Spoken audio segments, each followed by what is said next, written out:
Welcome back to another episode of The Lofty Lender with me, Tall Money Man. This week I have another special guest with me. I've got Liz Lashier with Next Home Your Way in West Des Moines. Welcome to the show, Liz. Thanks. It's great to be here.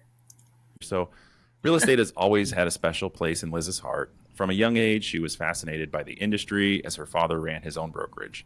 Upon graduating from college, she obtained her real estate license, but ultimately pursued a career in information technology. Over the course of 3 decades, she worked in various IT roles, including being a programmer, analyst, technical lead, quality assurance leader, business analyst leader, and project and process manager. It was a rewarding career, but she eventually decided to leave corporate America and return to her first love, real estate. For the past 6 years, she has been fully immersed in the industry, working tirelessly with both buyers and sellers. Her approach is centered around building lasting relationships, and she takes great pride in staying in touch with her clients long after the sale is complete. She is always eager to help in any way she can, and if she doesn't know the answer to a question, she will work tirelessly to find it. The first segment we're going to start with is business and beyond. So this is still the same thing. Still asking you some questions about your family and your recreation, occupation, and goals. But I got to tweak stuff as I'm getting into this thing. So no, that's okay. Just give me time to answer a question then, because I'm not ready. Well, first off, I guess you can easily tell me this one. How did you get into real estate, or what? I guess you kind of put it in your bio, but what was that trigger that said, all right, I'm done with this. I'm ready to go back to real estate? Yeah, it was a interesting time. I ended up as a vice president in a small technology company, I guess medium-sized technology company, and I was traveling a lot, dealing with a lot of unpleasant clients that weren't happy, and I kind of burnt myself out. I think sometimes we have a tendency to try and fix everything, and some things just aren't fixable. Especially when you're dealing with technology. So I was in California dealing with a particularly unpleasant client, and I called my husband. I'm like, I can't do this anymore. I just can't. This is sucking my soul. And he just kind of said, well, then quit. And I was like, what? Quit? I mean, it's like it was such a foreign thought to just quit a job that, was so big.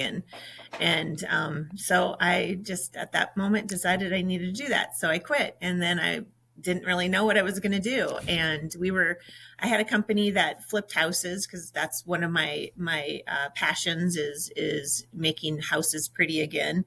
And so I was like, well, I've paid real estate agents to sell my houses. Why can't I do that? And so I went and got my license, and,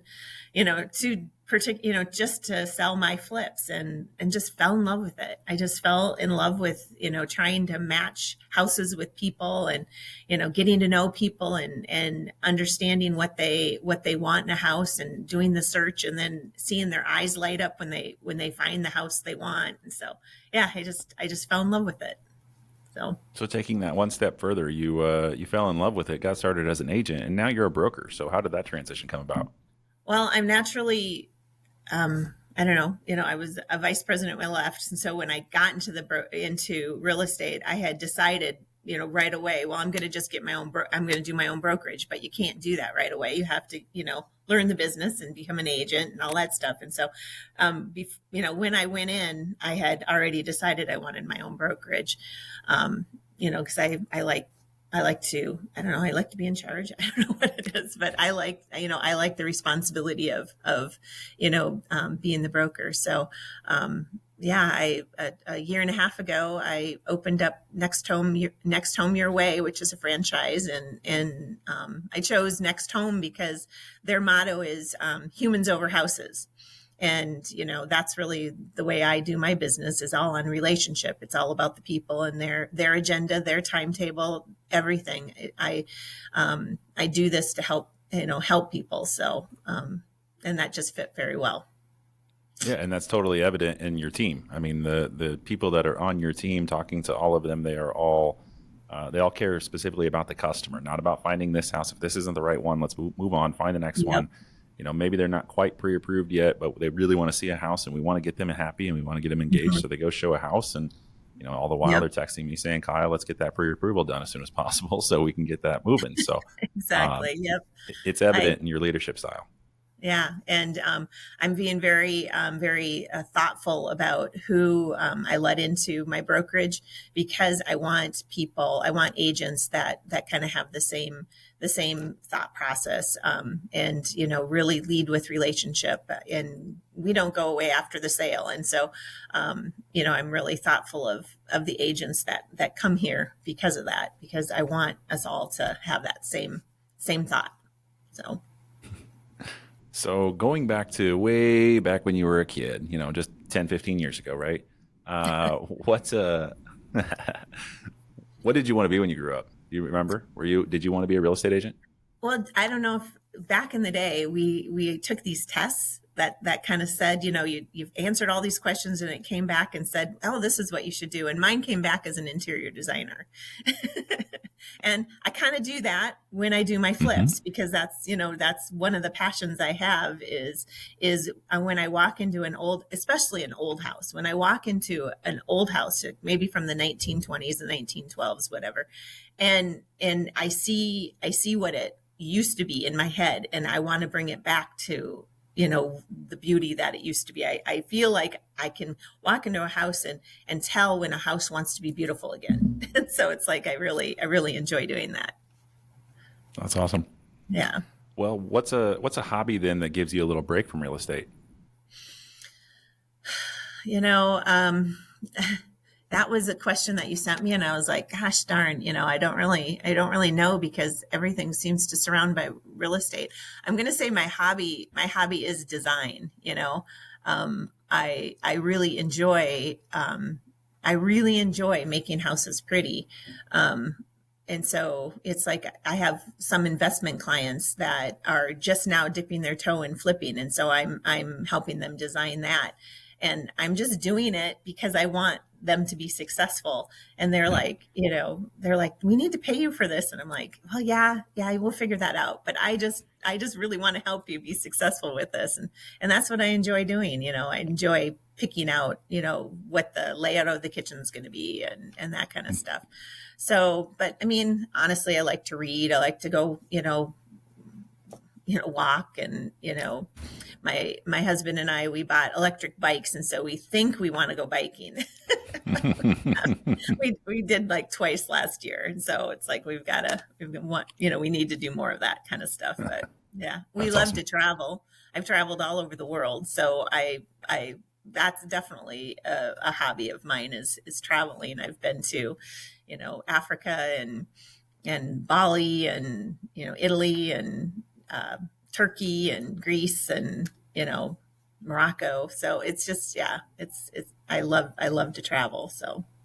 Yeah, that's the thing that came to mind when I sent you that question. I was thinking, okay, she's been all over the world. Let's talk about that for sure. So. Yeah. My favorite place, my favorite, I love Italy. I just love the culture there. I loved Bali. Bali was just amazing. Turkey, one of the coolest things I did was go to a Turkish bath, and that was just amazing. So, but yeah, so. That's cool. That's awesome. Yeah, you'll have to tell me all about those places when my wife and I start traveling as the kids get older. So can't wait for that. Yes. South Africa. Great safari. Oh yeah. That's totally something on my bucket list is a safari. Absolutely. Yeah. If you could take a class to learn anything new, what would it be?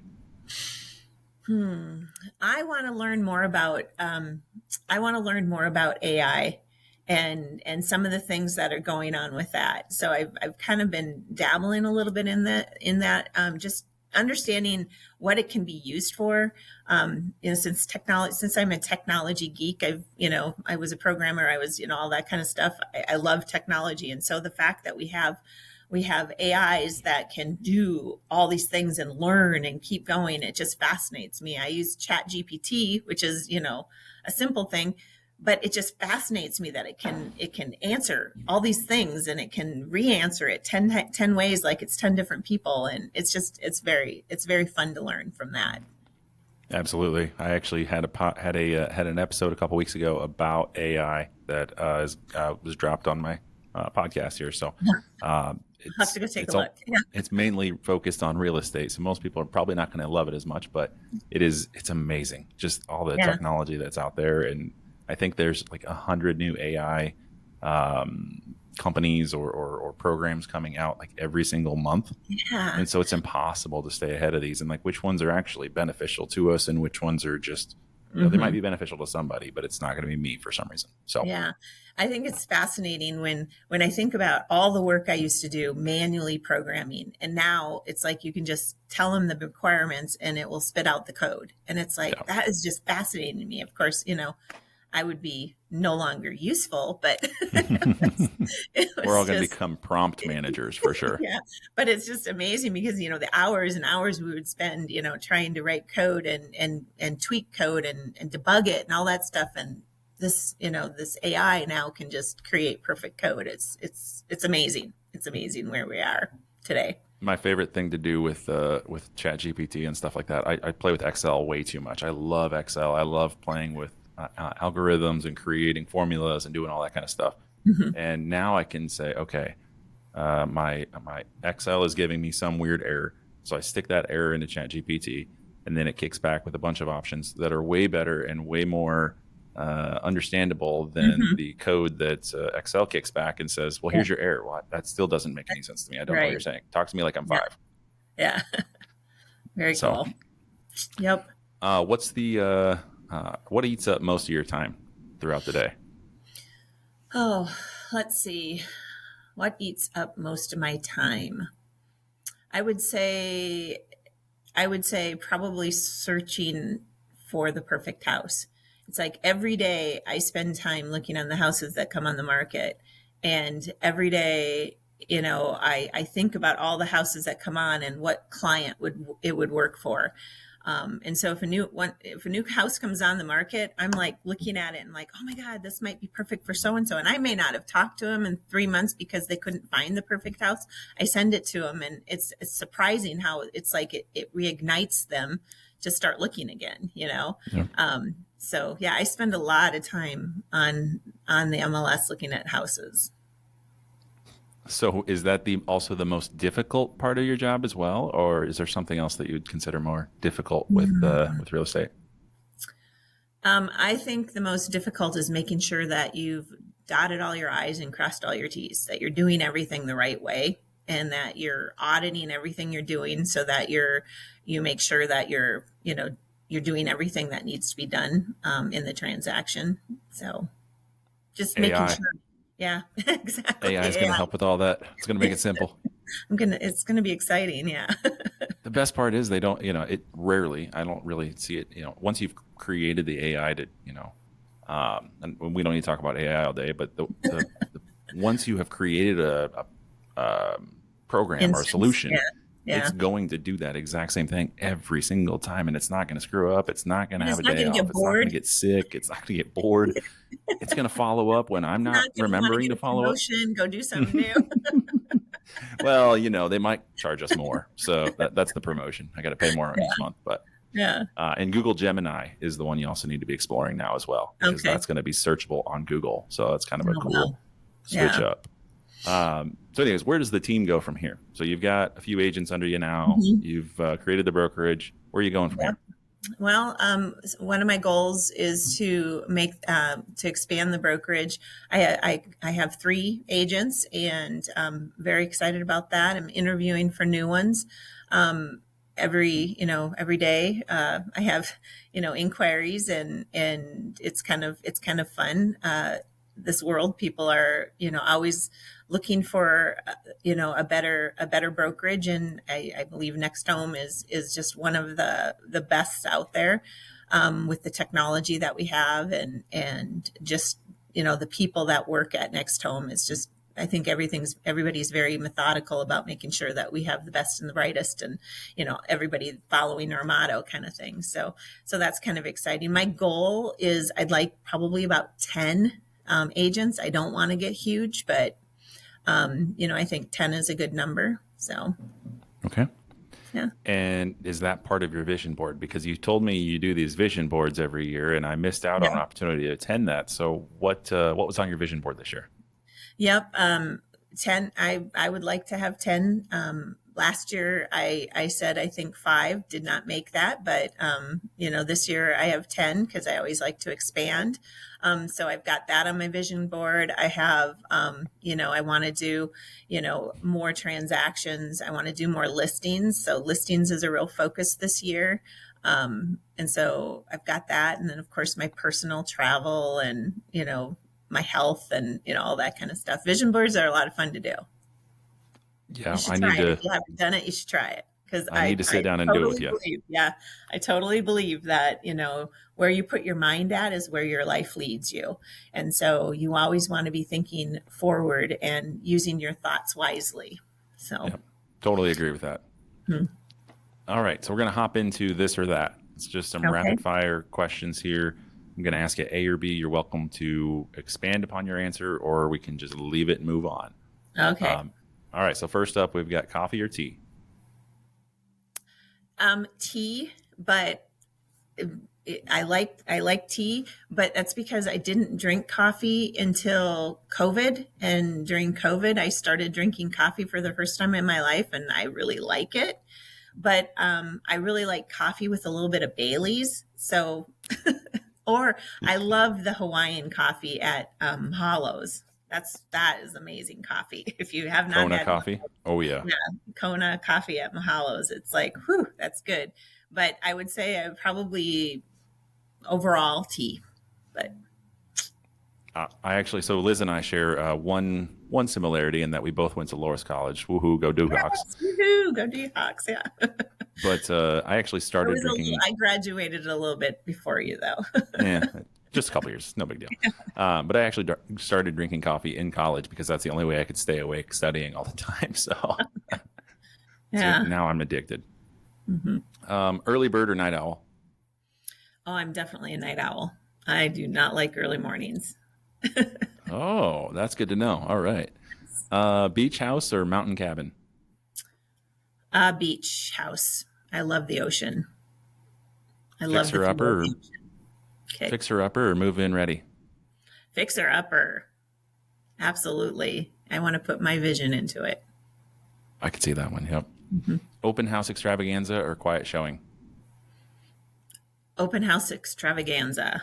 I love a good open house. I love it when there's people walking through. I love it when you have 30 people at an open house. That to me is exciting. Yeah, that's incredible. Having 30 Although I people like personal showings, I don't say I don't like that, but the open house extravaganza sounds fun. right? Big party. Let's go. Yeah. City skyline view or tranquil countryside? Oh man. Depends on my mood. I would say I don't know. I both equally. Depends on my mood. Fair. Intricate staging or minimalist clean lines? Minimalist clean lines. I like organization. I like it clean. Sweet or savory breakfast? Savory. Give me eggs and potatoes and bacon. Agreed. Yeah. Although I do a lot of donuts, so I'm both for that one. Yes, and give me a mimosa with that. Favorite drink? Jameson and Coke. Is that like a drink, alcoholic drink? Is that what you're asking? Anything you drink. Anything you drink. Water. I drink water all the time. That is my absolute favorite drink. But alcohol drink, Jameson, Coke. Well, you got to have the water because of the Jameson and Cokes, right? Exactly. Yep. We got dogs or cats? I have been a cat person my whole life, but now I have 2 beautiful little Havanese dogs that I absolutely love. So I've kind of turned into a dog person, but I still think cats are cool. Pen and paper or digital notes? Pen and paper. Yeah. I'm still old school. I come over to your office and you've got everything written down on pen and paper, so that makes total sense. Historical charm or modern amenities? How about historical charm with modern amenities. I mean, Deal. I like the historical charm of, a living room and an entryway and, that kind of stuff. But give me a modern kitchen, give me a modern bathroom. I totally Maybe can with a appreciate both of chocolate those. tub, but yeah. Travel hackmaster or all-inclusive bliss? Depends on my mood. I've done both. I've gone on trips where we didn't even really have anything planned, and I've gone on trips where everything's been planned and it's to the T. So it depends on my mood. I'm comfortable with both. Live music or stand-up comedy? Ooh. Oh, I'm going to say live music because I thought you were I going to love say a comedian that sings. Oh, yes. Yeah. No, I love comedians. They're fun to go. I love going and seeing comedians, but I think I go to live music more. So I like a good concert, especially when I'm in the mosh pit right up front, feeling the energy of the crowd. Just not bouncing around as much, not getting thrown around in the pit. Not anymore. No, that was, yeah, that was high school, college. I actually did one of the concerts I went to. I got lifted up and thrown up on top, and I was like, "Dang it! How do I get down from here?" Because I didn't want to be up here. It was very very frightening as a junior in high school. Yeah. I feel like I did the same thing as a junior or senior in high school. It wasn't at a mosh pit, but I was totally up there, and yeah, it's really scary. You just think everybody's going to drop you, and then I think they did let me down. Yeah, it's like all of a sudden I'm way away from my friends, and I'm like, how did this happen? Yeah. Cyclones or Hawkeyes? Oh, Cyclones. And the funny thing is I was a Hawkeye fan until I met my husband, and he has turned me totally into Cyclone fan. And I love my Cyclones. We have tickets to football and basketball, but I still cannot sing the Cyclone fight song, but I do know the Iowa fight song. So I still like Iowa, and I'm cheering on Iowa girls. So in basketball. Heck yeah. Picnic in Grays Lake Park or kayaking on the Des Moines River? Picnicking. I don't want to kayak.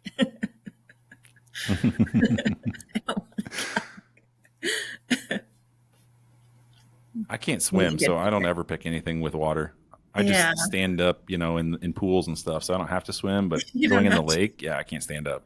Yeah. So I took adult swimming lessons because I didn't know how to swim, and I could save myself in a pool, but I'm never confident swimming. So I'm the same way. I'm not a confident swimmer, and it always makes me nervous in the ocean and on the lake and stuff. So, yep. We'll have to compare notes because I'm deathly afraid of it. So I want to hear more about the adult swim lessons another time. So, all right. Getting into the last segment here, which is our trending topic. And we've talked about this a little bit, but with the recent NAR lawsuits being settled, how have you seen this impacting your clients' understanding and expectations around real estate commissions? Yeah, it's been an interesting time for sure. One of the things that I can say is the media has it all wrong. I mean, they're explaining it wrong. The things they're saying are confusing people, and I feel like people think that things are going to change, but the thing that has been true is we have not.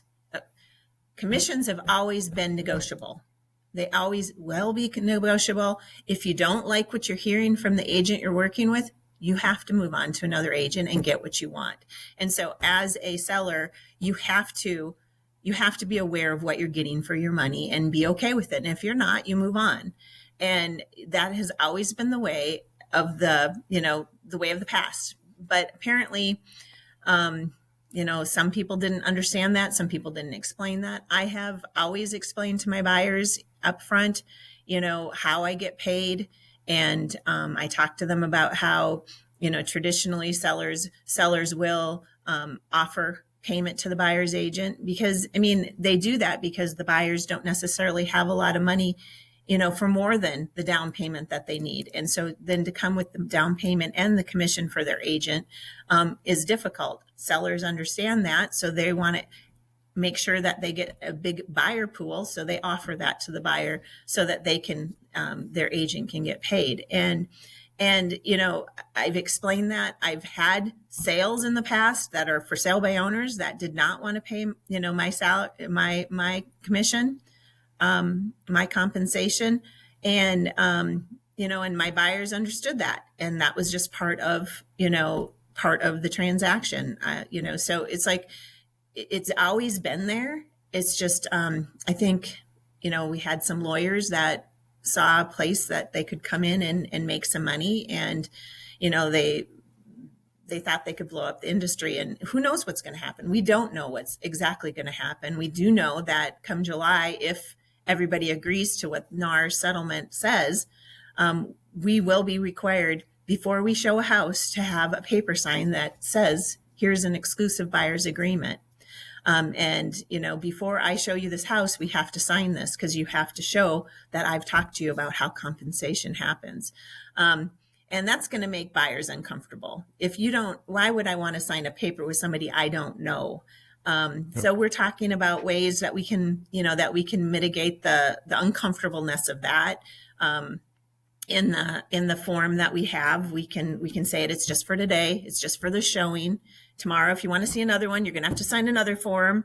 You know, and so we can do that, you know, to kind of mitigate the risk of, you know, that uncomfortableness that buyers are going to feel, so that they're not locked into something, but they're never locked into anything anyway. But, you know, it's still, they don't want to sign something because that's the feeling they have. And then once you build the trust with them, okay, now let's sign this for a little bit longer term and let's find you the house that you want. And so it's like, it's just going to be a matter of a conversation and making buyers understand that, you know, this is the law. We can't show you this house without you signing this paper. That's just the way it is. I still don't understand what's going to happen with some of the things, you know, some of the things around like open houses and different things like that. But I'm sure all this will, you know, there'll be a determination of what we will have and what we can, you know, what we can do and what we can't do. So. Yeah, and I think you hit the nail on the head right away when you said the media has it wrong and nobody really knows what's going on. And, you know, the media always makes their money from fear, right? So they're trying to scare people. They're trying to get clicks. They're trying to get people to read the article. Yeah. And the funny thing is, you know, it's like they talk about a seller will not have to pay a buyer's agent. Well, guess what? Most of the sellers out there are turning around and buying a house. And most of the time when you sell a house, you're selling a house at a lower price and getting a bigger house. And so if you look at it that way, if that's really the way that's going to be better for everybody, as a seller, you're going to pay more because you're turning around and buying a bigger house. And now you have to pay the buyer's commission. So it doesn't even make sense when they use that explanation. You know, I don't want to, you know, I don't want to pay a buyer's agent as a seller. Well, you're not just a seller. The only one that's going to help is maybe, I don't even know, you know, I don't even know, because most of the time you're turning around and you're buying, you know, you're buying right after you're selling. Does that make sense? And so absolutely, it's just interesting the way that they're spinning it and making it seem like, oh, sellers, you're going to save all this money. And it's like, no, because you just, you know, you're going to pay it on the other end then. Before you didn't, you know. But I do think sellers are going to realize that in order to sell your house and to create the bigger buyer pool, you're going to have to offer some compensation. And whether it's going to be, you know, enough, and the buyer may have to come with some money still, that's still up in the air and what's going to, you know, what will end up happening. So, but, awesome. You know, as a buyer's agent, I need to get compensated for my time. I sell, you know, there are so many people I show 50 houses to, and then they don't turn around and buy, or I show 50 houses to, we make 3 offers and then they give up because they can't, you know, they haven't won the offer. You know, so it's like, and that's all that time spent where I get paid nothing. And so you have to look at compensation of a buyer's agent over the whole big picture of their, you know, their relationship with all the buyers. So yeah, did I explain love that insight? Yeah, no, I totally get it. Yep. I love your insight on that. And everybody's got a little slightly different take. And until we really know what's going to happen, they're just, you know, they're insights. So Yeah. Well, Liz, it's been awesome having you on the show. Thank you so much for joining us today. Yeah. If anybody out there is looking for someone who needs some help with, flipping their house, or they're trying to stage their home, Liz is your gal. Otherwise, if you heard anything today that really piques your interest, reach out. Liz, where can they get a hold of you? Just call me at 515-707-6979 or email me at lizlashier@gmail.com. Awesome. Sounds great. Well, thanks again. And we appreciate everyone listening in today. Stay tuned for next week when we'll have another awesome guest. Thanks.